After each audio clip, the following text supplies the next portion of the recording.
Hola, ¿cómo están ustedes de nuevo? Orlando y Sasa con ustedes dándoles la bienvenida a otra edición de Vecinos, Neighbors.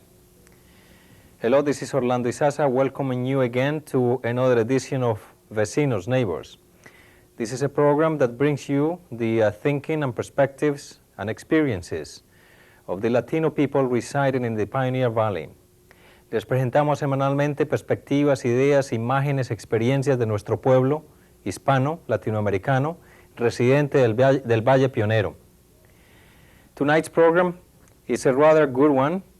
It's a combination of entertainment and education.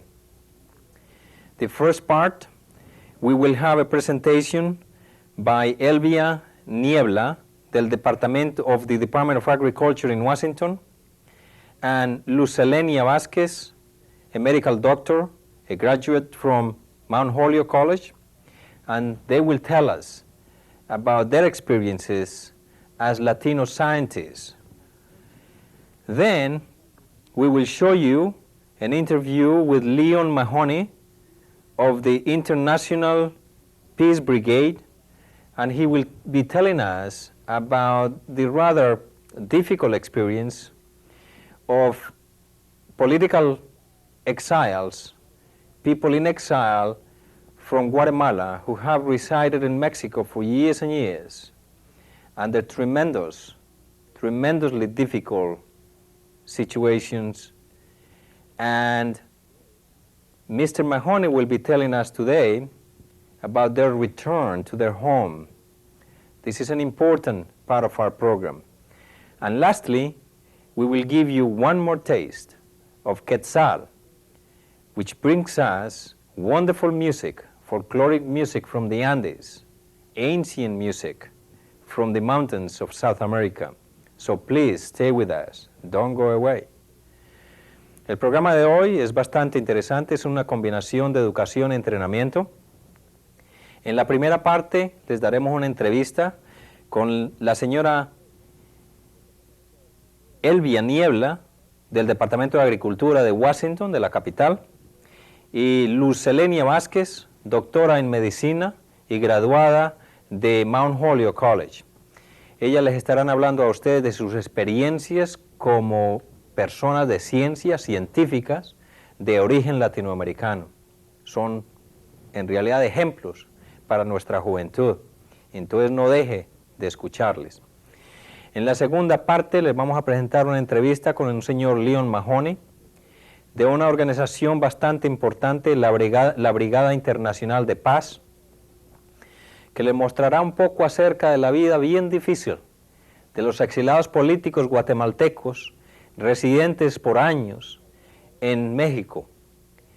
Nos hablará hoy entonces del retorno, del regreso de esta gente a su patria amada, a su pueblo. Y por último, en la tercera parte, les vamos a mostrar de nuevo esa música bien buena, bien deliciosa, que le entra a uno al alma misma, la canción folclórica de las montañas de los Andes, la canción antigua de los Andes, presentada hoy por el Grupo Quetzal, un excelente grupo de nuestro Valle Pionero. Espero entonces que se quede ahí con nosotros, que no se vaya, no apriete ese botón. So please stay with us and enjoy today's presentation of Vecinos, Neighbors. I would say that before you make that decision, that you should spend a fair amount of time actually seeing what people do. Going places, following somebody around, getting a sense of what the life is like, because I grew up in your typical home, and my idea of a doctor was like Marcus Welby. Just thought I was going to be a Puerto Rican Marcus Welby. and I really didn't have a clue about what it was going to be about and what was really going to be, required of me. And that's sort of a recurring theme of sort of never being able to have a clue, because as being part of sort of the outsider culture, what happens is you are sort of way out here living in your own world, and there's a whole other process that's going on somewhere else. And unfortunately, unless you're able to tap into this, you can really be left out in the cold for a long time. I went into it fairly uninformed. And even though I sort of feel like I've been happy with sort of the end results, that one of the things that people need to really consider is whether this is a sacrifice you want to make in your life, because you're going to be using up a fair amount of your youth, you're going to be working really hard, you're going to be immersed in the sciences, and there are other ways to do the kind of work that a physician does that don't necessarily take as much time and can be just as fulfilling. And I'm talking about being an allied health professional, being a nurse midwife, being a nurse practitioner, or a physician's assistant. Those things have their downsides in that the people who do those jobs ultimately don't end up being the people ultimately in control. So that if you're the kind of person who feels like you want to be the person in charge, then that's not a place for you to be.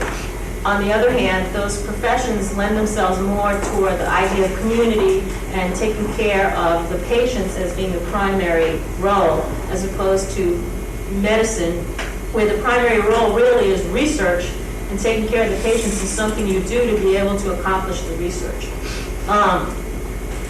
If you make a decision that you don't want to be not the final word, and that it's worth it to you to go through this process to be able to be the physician, then I think that it's a matter of sort of calculated plodding through in terms of deciding what you're going to do next. I would say that before you make that decision, that you should spend a fair amount of time actually seeing what people do. Going places, following somebody around, getting a sense of what the life is like. Because once you've kind of made through the process of deciding that this is what you want to do, I would search very hard for a place where students, medical students, are considered to be a priority, and to a place that has a sense of some community. There's kind of two ways to teach in medicine. One is sort of a enriching, nurturing kind of mode where people are open to having you ask questions and try to introduce you to things like families early on and have you follow stuff through. And the other is this sort of more traditional approach that's didactic, and the idea is to just, run you into the ground. So ask you questions till you don't know the answer, and then sort of make a fool of you and go around. I would think that it would be preferable to be in an environment that was much more supportive, and that I would look for a place that accepted sort of more of a variety of people, and maybe even people who've been out in the world for a while, and not just people who are just coming straight out from college with no direction. The other things that are sort of interesting are that there were I think two things that I think are cultural that really sort of played into my medical education. One was the issue about not bringing a lot of attention to oneself. I don't know if people grew up the way that I did, but the whole idea was that you were better if you sort of were, quiet, not demanding a lot of attention to oneself, because if you did, you would end up in trouble. Or trouble would come to you. And the problem is that the idea behind medical education is sort of an in-your-face kind of response. So there's somebody teaching, and what they want is an in-your-face response. They want somebody right up there saying, I know, here's the top 5 answers, cutting in, telling, that kind of thing. And two concepts that I grew up with were, one, do not draw a lot of attention to yourself, and two, do not be impolite and irrespectful. Because the whole idea of respect, waiting for other people, I think as a cultural thing, and what would happen was that I would sort of, wait for someone to finish, not say something, and what that got interpreted as was stupidity. Okay, so the kind of recommendations that I would get were, Luz is a very quiet student, therefore we feel she doesn't know what's going on. And I think that people have to be aware of the fact that there's a fair amount of stereotyping that goes on, so you're already walking into a situation where you have been stereotyped. Okay, you're already walking into a situation where people think that you're not going to be as good, you're not going to know what you're doing, and unfortunately, the burden is upon oneself to prove the opposite, to sort of burrow into the system. The other thing that I sort of realized was that it was very important to kind of have an idea, having not come from a family and a socioeconomic class that had been through this process before, there's a sense of isolation in that nobody really understands what you're going through because nobody's done it before. So you're in like completely uncharted territory. Whereas a lot of the people who you're in school with are people who have been there, or their family's been there, or their brother's been there, or their sister's been there, and there's a sense of the continuum, you know. This is what you need to do. I did that already, and this is what you need to do. And I think it's very important for us as people of color to be able to establish the networks to be able to provide that for ourselves. And unfortunately, you have to be able to tap into the mainstream. Because, you know, for 2 years I was running around reading everything there was to read about something, going in, trying to take an exam and be prepared, to find out that the majority of my class already knew what was on the exam because they knew the people from the year before. And, you know, knew that they only had to study these particular areas because the oral exam always ended up here. You know, so some of it is learning how to play the game, you know, and how to be able to already walk in sort of having that information rather than reinventing the wheel. In terms of the things that were sort of strengths, I think that when you grow up and that you are a minority, for lack of a better word, you end up becoming very sensitive to other people's differences and other people's cultures and what actually makes you different. So there's a sense of being able to understand other people's cultures, because basically you've gone through your whole life translating one set of behaviors to what it should be in your world, and translating back and forth. That actually is a trait that I think was very helpful, because a lot of what medicine is about is being able to relate to people and to be able to sort of tap into the soul of people and to be there, to be empathetic with people. And the ability to let go of one's barriers and to be able to understand differences in people, I think ends up ultimately making one a better physician. And I think that people who grow up in dominant culture and sort of never veer away from that don't have that perspective of what the world is really like. You know, people have different ways of thinking, different ways of expressing themselves, and that a lot of what medicine is about is being able to figure out that what illness may mean to me may mean a whole different thing to you. And that what I say to you gets translated into something different. And that we have to have a common ground to sort of talk to each other. I think that the other thing that's sort of hard to deal with is the whole idea of images. I often wonder, what exactly is the image? Because it doesn't really matter sort of who you are or what kind of doctor you are or where you were trained or what. I am still a Puerto Rican woman. And when I go in to see my patients, that's who they see. And every image that they bring with them comes with them into the room. And I have to deal in that context, which means that there are many times that they will leave me to see the smarter doctor who happens to be a man who's not as well trained as I am and doesn't have the credentials that I do. Because they really got sick now and they really want to see a real doctor, they don't want to see this doctor. And I think there has to be a place to hold that, because the issues are is that the world, we live in a racist society, and medicine and science is just as infused with those processes as anything else. I think there has to be a place to have a dialogue about what it feels to be sort of the outsider now on the inside, because one finds themselves alone a fair amount of the time. I think that my survival was based on trying to keep myself hooked up the whole time with the community and not losing that link. So when I was in medical school, I did a rotation down at East Harlem. And, you know, every Thursday, that's what I had to look forward to, walking down the streets of East Harlem on my way home. And I knew, you know, this is a place where I belong, where I fit in, where things make sense, and where I'm good at what I do. When I started to work, I worked in a community health center. But I think that you need to form a network for yourself of support, of people who can hang in there with you so that you have a place to vent and to talk about some of the experiences.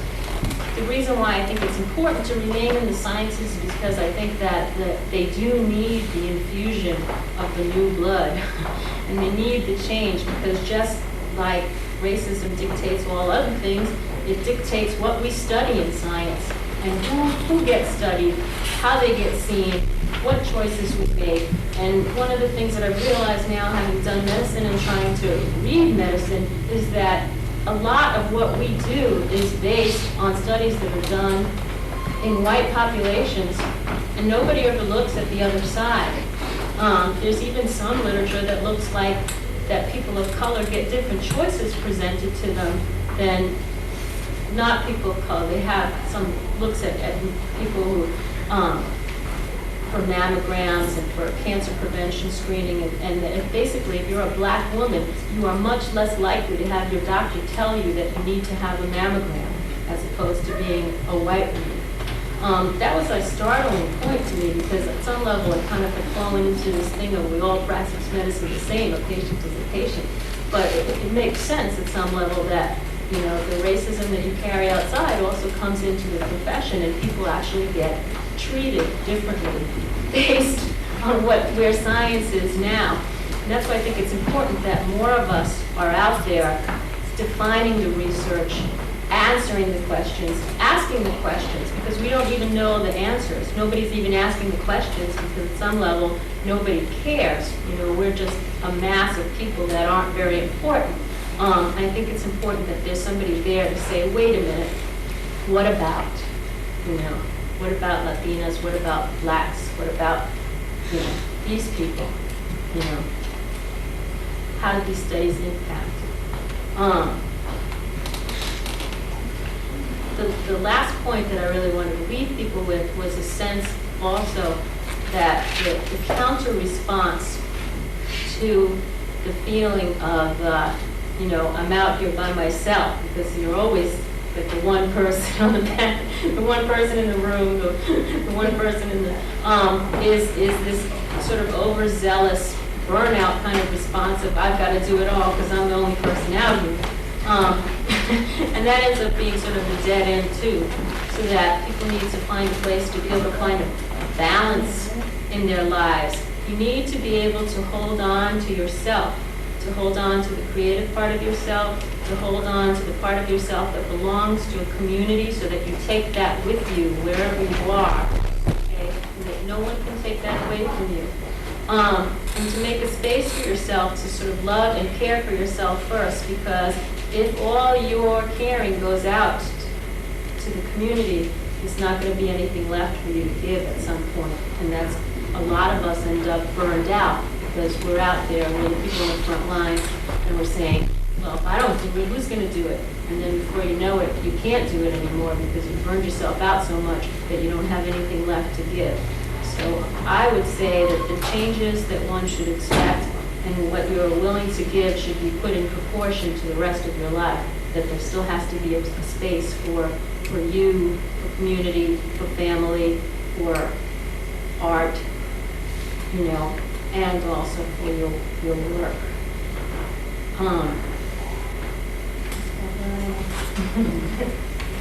I guess we will have questions and answers. I'd like to start out by thanking the organizers for inviting me to participate in the colloquium, especially Ana Castillo for her personal invitation and Nina for her gracious hospitality. I must say that when I got the call to come and talk to you, I was a little perplexed, because I'm used to giving scientific talks where I put forth scientific facts, and then we have a discussion, and either the facts crumble or they stand out for themselves. But this talk is going to be a little bit more substantive, where I'm just going to give you some of the ideas and some of the experiences I've had, and try to encourage you to stay in the sciences, or encourage your colleagues or through your writings influence other Latinas who don't the sciences. So what I'll do is first start out by telling you what my career has been in the past 20 years as a Latina scientist. I'll tell you why it's important to have more Latinas in the sciences. And then also give you some of the experiences as a Latina. So, I should tell you I am a soil chemist. I have a doctorate in soil chemistry. I started out my graduate research in looking at the transport of pollutants through the soils. I did that for about 10 years, and I was a professor at the University of Arizona. I loved what I was doing there. I was in the laboratory most of the time with a white lab coat. As I graduated, I became the lab director of the Western Archaeological Center. And there I learned that to run a laboratory was not enough to know science. You also had to deal with personnel, technicians, etc., and money, how to get funding. So at that point, I got a master's in business administration and worked with the Park Service in the Western region. So I was fortunate enough to visit a lot of the national parks, where many people actually take their vacations to. That was where I was doing my job. We were looking at historical sites, for example, adobe structures that were deteriorating, and we had to replace some of the adobe, which is made out of special kind of soils. And what we had to do was identify where those soils were found. That was one of the projects that we were trying to do. And during that time also, the Environmental Protection Agency was interested in writing regulations on how much sludge could be applied to soils before it entered our food chain. And based on the publications I had had at the university level when I was studying soil, they invited me to come work for them in Washington, D.C. and write the regulations. So that was another change in my career. I wasn't doing research, I wasn't directing a laboratory. I was now going to apply the research I had done in writing the regulations. What that consisted of, I can tell you a little bit of that, is sludge is the byproduct of sewage effluent. When it's cleaned up with the water in our water system, they pull out all the pollutants. And that smudgy thing that's left over, that's a sludge. So as we're cleaning up the sewage effluents, we're building up a pile of sludge and don't know what to do with it. So many times this is very rich in organic matter, so it's just fertilizers. But its good characteristics are also accompanied by pollutants. So I'll just give you an example of what could happen. They could apply the sludge to the soil. Plants would grow out of that soil, which would have pollutants. Cow can come eat the pasture. It enters the milk through the cow, and then it enters our food chain. So there has to be a certain concentration where we can keep it from being affecting our health or human health. And that's the kind of calculations I was having to do for the regulations. And another area that is, well, I was not only looking at soils, agricultural soils, but also all types of soils, which include forests. And there we had to determine how these pollutants would impact wildlife. So I had to learn quite a bit about forests. Finally, I got the regulations done, and there was a position open with the Forest Service, and because of the experience I had gained, they offered me the job of being the National Program Director for Global Change Research in the Forest Service, which is what I actually do at this time. I work in Washington, D.C., and I run a $22 million project, which consists of determining what are the gaps in our knowledge to deal with the global changes taking place. For example, global climate warming, the ozone depletion of the stratosphere. And what I actually do is find out where are the gaps, where do we have to spend money to learn what's needed, who are the scientists that are doing it. And I have to go to Congress through the Forest Service to get the funding, and then go to scientists in the Forest Service. And at the current time, we have about 200 or so scientists working in the forest, and fund them for those projects that we it's necessary. This work also brings me into the international arena. Just in the last 2 months, last month, I've been in Mexico twice and Canada once. Some of the problems we're facing in Canada is that some of the pollutants that we're developing in this area are floating over to Canada. We were looking at the maple industry that has been deteriorating. With Mexico, we're looking at comparison of what's happening with the ozone impact in the forest around Mexico and comparing that to what's happening in the sequoias in LA because of the ozone coming from the LA freeways into the national park. So that has been pretty exciting also being in international network. And the reason that I mentioned the different aspects of my career is that, as you can see, it has been very varied. When you go into science, doesn't mean you have to be with a white lab coat in the laboratory and stashed away forever in one university or in academia. You don't have to be a professor all your life. You can be a bureaucrat.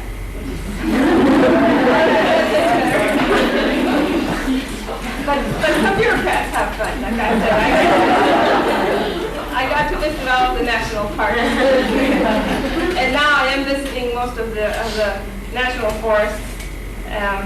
Last May, I went up to Utah in that area and visited about 4 or 5 ski areas. Because if you might not know this, but ski areas are placed in national forests. So the dead falls within our realm of study. So if you go into science, there are many options, even in one like that. Now, what made me go into science? I heard some comments from my colleague. I'm going to give you a little bit of different perspective due to my experience, but the end result very much affirms what she has already said. I remember as a young girl, a kid, about 7 or so, I found a puddle, and Anna did mention I'm from Arizona. We don't have a lot of ponds, but after the rain, there are some areas that accumulate the water. So I went out to one of them and I saw these little fish in the loose puddle. And I collected them and brought them home. And I showed them, I was real proud of the fish I had caught. and my mom said, well, you'll be a little surprised, but if you keep an eye on those fish, you'll see some changes taking place. So she bought me a fishbowl where I kept the fish. And she put a big rock that extended out of the atmosphere outside. And lo and behold, within a few days, they weren't fish. Frogs resulted from it. So that was, I think, one of the early experiences where I did want to investigate all the things that nature had to show us. That was just one example. There were many after that. But I thought that was crucial in arising an interest in me. And after that, certainly followed it up. Later on, of course, in my family, I had, that's just an example of the support I had of investigating and doing what I liked. When I went on to high school, I was counseled, of course, into what area I should go. And they did agree that I was smart enough and I could go to college. But what would be the easiest for me, since I already knew Spanish, I should be a Spanish teacher. And I didn't see anything wrong with that because most of my aunts and uncles were professors and teachers. My sister was wanting to be a Spanish teacher. But my interest wasn't there. I didn't know what I wanted to do. Fortunately, when I came back home and told my parents what they told me that I had to go into Spanish, they said, don't argue, don't fight it. Be courteous, be respectful, but do whatever you want. You can do anything you want. And so I've always had the support of the family. And of course, I did take all the chemistry courses and biology courses and went on to college to study that area. And so affirming what my colleagues was, you do need a support system. I was very fortunate. I had it within my own family.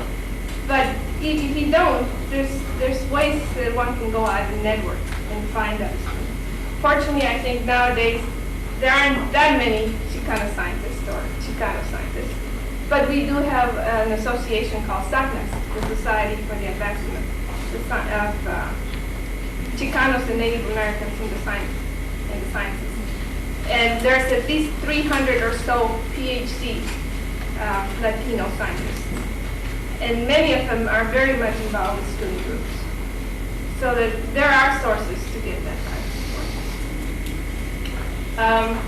Now, I also have a little section of why it's important for Latinas to be in the sciences. And one of them, again alluded a little bit by Luz, is that we all bring different perspectives to problems. And the scientists are the ones that select the problems that are going to be investigated. A recent example that has been in the papers for the past 2 years, at NIH, they had been doing research on illnesses, but the subjects had only been white males, so they could control that. Most of the investigators were white males. That situation only changed when we also brought in diversity into Congress, where we have the appropriations, people giving money to do those studies, when we started getting female representation. Most feminine one was Pat Schroeder. She started saying, sure, we'll give you money, but how come it's only male subjects? Let's see what's happening to the females. So right now, there's a lot more research at NIH due to the fact that we're getting more females in the area and interested in this. So certainly, as Latinas, we bring our own perspective, our own interests, and we start investigating issues that are of concern to our community.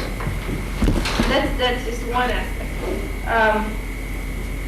The other one is that there is a dire need for Chicano science. The statistics right now is that there's very few Chicano scientists. I know maybe a handful. And I can just tell you from my experience in school. I take chemistry classes at the college level. There would be 2 women in the whole, 2 to 40 as a proportion. And certainly there would be 2 women, maybe 2 Hispanics, and only 1 Chicano, which was me. The odds have not changed very much. When I graduated from university, I was the first soil chemist PhD to graduate that was a female, let alone Hispanic female. And then later, a few years later, I found out, I looked at national statistics and found out that the year I got my PhD, there was really only 1 female soil chemist getting a PhD. So that was not just the university level, it was a national. So there is a dire need for our representation. The other part is that arena should be opened up for all of our interests. I am sure there's more Chicano scientists that are interested in science. There's no reason why it shouldn't be there. There are some drawbacks and there are problems and hurdles one has to overcome. I would mention it takes a lot of work. But if that's what you like, it doesn't become work. It's fun. At least that's how I felt. At times I did feel like being in a science course, you have to take the 1-hour lecture, and then usually there's 3-hour labs on which you only get credit for 1 minute. So here I was in the laboratory while everybody else was going out to baseball games. Being in Arizona, baseball.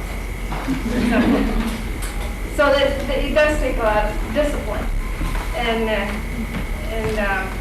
interest to maintain, to keep you in that area. Finally, I'd just like to close by saying that while I was sitting here this morning, one of the analysts of the Miskawala letters was saying that Teresa went to Tenochtitlan to look for a home and went to Chicago, and that wasn't home either. And that maybe she has to build her own home. I would say that in the sciences, there isn't a home right now for Chicana or Latina scientists, but that it's possible to build it. And you can. There are successes, and it's not any harder than any other field in which Latinas have already succeeded. And furthermore, being a Chicana, in pre-Hispanic times, we already had eminent scientists.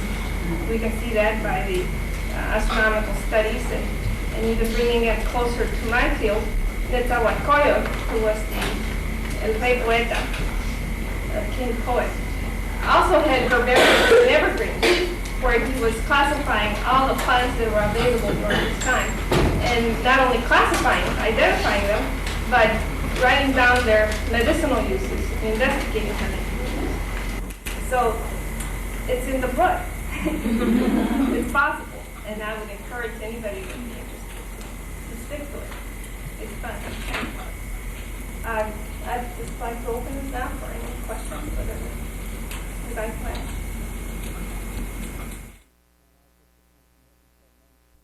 Hi, my name is Liam Mahoney, and I've just returned from working for a month in Guatemala with Peace Brigades International. And what I've been doing there is accompanying a massive return of Guatemalan refugees who've spent the last 10 or 12 years living in refugee camps in Mexico, having fled a terrible violence that affected Guatemala in the period of the early 1980s. And the organization I was with, Peace Brigades International, is a group that offers that sort of accompaniment to people who are being threatened in countries like Guatemala. The basic idea of accompaniment is that when there's terrible human rights abuses occurring somewhere, generally those who are committing these abuses don't want the rest of the world to know about it. They don't want you and me out here in other countries to know that this is happening. And that means that they tend not to commit acts of violence when there are international observers present. That's given us in Peace Brigades essentially a power to protect people. Simply by having volunteers with people who are being threatened, it's a type of protection because those who are threatening them don't want us to see what they're doing. So, in fact, in a totally nonviolent way, we're able to be a type of bodyguard for people who are threatened in Guatemala. And Peace Brigades has been doing this for the last 10 years there. I've worked there 5 or 6 times in the last 6 years doing this kind of accompaniment. And this month had the very exciting privilege to be down there when the first return of refugees occurred from the refugee camps in Mexico. Now it's worth explaining a little bit why these refugees are in Mexico. The background of it is that Guatemala has lived through a series of waves of violence over the last 40 or 50 years since a military government was installed by the United States Central Intelligence Agency in 1954. And the worst of these waves of violence took place in the late 70s and early 80s. The violence was so bad that it's estimated over 100,000 people were killed, and over 40,000 people just disappeared, just never heard from again in Guatemala. And it's only a small country of about 8 million, so these are huge numbers. And in fact, maybe as many as 2 million out of 8 million had to flee their homes during these years of violence. A large number of them fled north across the border into Mexico and have been afraid to come back to Guatemala ever since. And the UN has supported them in Mexico since then. Now, in the last 10 years, the Guatemalan government has been trying to improve its international image, trying to tell the world that they don't do those sorts of bad things anymore, and basically trying to create a huge public relations campaign so people have a different attitude about Guatemala. Because in 1982 and 1983, Guatemala was considered one of the worst human rights violators in the world. And part of this is that they've elected now a civilian democratic government, and they have been trying to create all kinds of images of themselves around the world of being a different sort of place. But in fact, the human rights violations continue on a vast scale in Guatemala. It's still one of the worst human rights violators in Latin America, and the refugees are still frightened to come home. But 10 years is a long time to live in exile, to live in refugee camps monitored by the UN and not be in your homes. And the refugees have spent these 10 years organizing themselves and have decided over the last few years that even though it's still risky, even though there's still danger in Guatemala, it's time to come home. And they came to an agreement with the government back in October of 1992 of various conditions allowing them to return in a large number. And the first of these returns took place just this past January, where I went down with a group of 20 other United States and Canadian citizens to accompany the whole process. It was really an extremely exciting process because basically what the refugees represent in Guatemala is a living symbol of the last 15 years of history that country's gone through. A symbol of the great violence that took place there in the late 70s and early 80s, and a symbol of the hope that a lot of people have that Guatemala can overcome that violence and become a more democratic country. But having an election and having a civilian president is not the same as being a democratic country.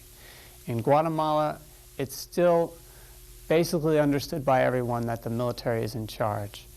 You're still risking being killed if you speak political ideas that are not acceptable to the military in Guatemala. And even politicians in middle-of-the-road parties who move a little too far in one direction are likely to be killed by the military in Guatemala. And the refugees know that. They know that the same military leaders are in charge of Guatemala that were in charge 10 or 15 years ago when many people in their communities were killed. So they're taking a great risk in coming home. But on the other hand, in the last 10 years, the international community has begun paying attention to Central America and to Guatemala in a way they never have before. People are watching what happens to these refugees.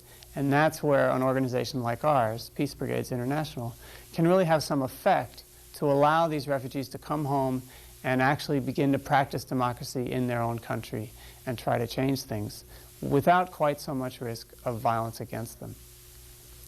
We met them at the border. We had 20 of us, and they were coming across the border with a caravan of 70 busloads of people, mostly women and children, mostly indigenous Mayan population who've been living in the rural highlands of Guatemala before they fled. They came across the border, and we were able to accompany them in this caravan all the way down to the first city where they stopped, in Huehuetenango in northern Guatemala. Later, we were actually able to accompany them inside the buses where the refugees were. I was able to spend one day in which we went about 150 miles along the highway from Guatemala City up to the city of Coban, where I was in the buses with the refugees. And it was really amazing. What was most incredible was that all along the road, there were thousands and thousands of refugees, not refugees, I'm sorry. There were thousands and thousands of Guatemalans lining the highways. Just out on every dirt road, they came down to the highway to wait for this caravan of buses to go by. The welcome that the Guatemalan people had for these refugees was astounding and moving. Everyone was in tears in these buses. At the same time, the military in Guatemala was trying to convince the public that the refugees were part of a subversive guerrilla movement, and that's what they kept stating. In fact, the refugees are mostly women and children. Many of these children were born in Mexico in these refugee camps. And the notion that they could possibly be a guerrilla army, if you actually spend some time in the buses with these refugees, is absolutely unbelievable. And it was unbelievable to the whole Guatemalan population, who saw the refugees as their brothers and sisters and people they wanted to welcome home and put an end to a really ugly period in Guatemalan history. In some ways, the refugees represent a hope in Guatemala, a hope that people can start organizing more and more without so much fear of being repressed. Guatemala has such a long history of political repression and political killings against anyone who tries to organize to change things, that hope is vital, because without it, people are desperate. They have nowhere to move and nothing to look to in the future. And the refugees represent that. Their return represents that to the whole population of Guatemala. And in some ways, what we feel like in Peace Brigades is that if we can in some small way protect any moves towards democratic, nonviolent organizing in Guatemala and allow Guatemalans to figure out their future without being killed just for trying to think about a different future, then we'll have served a useful purpose there. And for me, it's always been a real privilege and honor to be able to spend time with these very courageous Guatemalans who are doing this sort of work.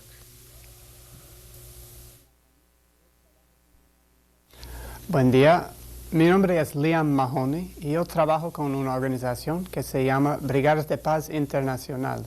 Yo acabo de volver de pasar un mes en Guatemala haciendo un acompañamiento de gente amenazado de muerte por razones políticas allí. Específicamente estamos con un grupo grande de refugiados que han vivido 10 o 12 años en México. Ellos huyeron a México en los 80s, huyendo de una violencia increíble de los militares guatemaltecos. Estos eran años terribles en Guatemala, donde mataron miles y miles de personas, desaparecieron a miles más y hasta 100,000 personas huyeron a México y están viviendo durante todo este tiempo en campamentos de refugiados de las Naciones Unidas. Y durante los últimos 3 o 4 años, ellos han estado organizándose para regresar, para volver a su tierra. A pesar del hecho de que todavía en Guatemala sigue bastante mal la situación. Hay todavía muchas violaciones de derechos humanos en Guatemala. Y hay todavía en control de Guatemala los mismos militares que estaban en control hace 10 años o 15 años. Es decir, que esos refugiados que están viviendo todo este tiempo en exilio, están mirando a Guatemala cada año e intentando decidir cuándo pueden volver a su casa. Y cada año tienen que aceptar la realidad que volver a Guatemala es un riesgo muy, muy grande. Es un riesgo de morir, porque esta gente huyeron de masacres de hasta cientos de personas en cada pueblo a veces. Es importante entender por qué hay una violencia así en Guatemala. Es un país bastante pobre, un país donde por 500 años han vivido un tipo de colonialización de muchas formas, pero cada vez, o sea de los españoles o de los guatemaltecos mismos que son ricos o de los gran multinacionales de los Estados Unidos, el efecto de esta colonialización es lo mismo, que la gente maya, el pueblo indígena de Guatemala, han sido forzados fuera de su tierra, han perdido su tierra y no pueden cultivar su maíz y frijoles para vivir. Es decir, hay una gran hambre en Guatemala por falta de tierra del pueblo campesino ahí. El problema de esto no es que falta tierra en Guatemala, es que la distribución de tierra en Guatemala es terrible. Unos 2% de la población controla casi toda la tierra en Guatemala. Y la forma en que ellos mantienen esta situación es con violencia. Cada vez que el pueblo pobre intenta organizarse para cambiar la situación en Guatemala, la respuesta de los ricos y de los militares es violencia. Y una violencia, pero grandote. Guatemala tiene una reputación de tener un ejército lo más tecnológico, lo más avanzado en toda Latinoamérica. Y en los años 80, después de la revolución en Nicaragua, ellos tenían mucho miedo de que iba a repetirse una revolución así en Guatemala. Y respondieron a esta amenaza con violencia contra toda la población, matando a miles y miles de personas y haciendo huir a miles más, hasta millones más.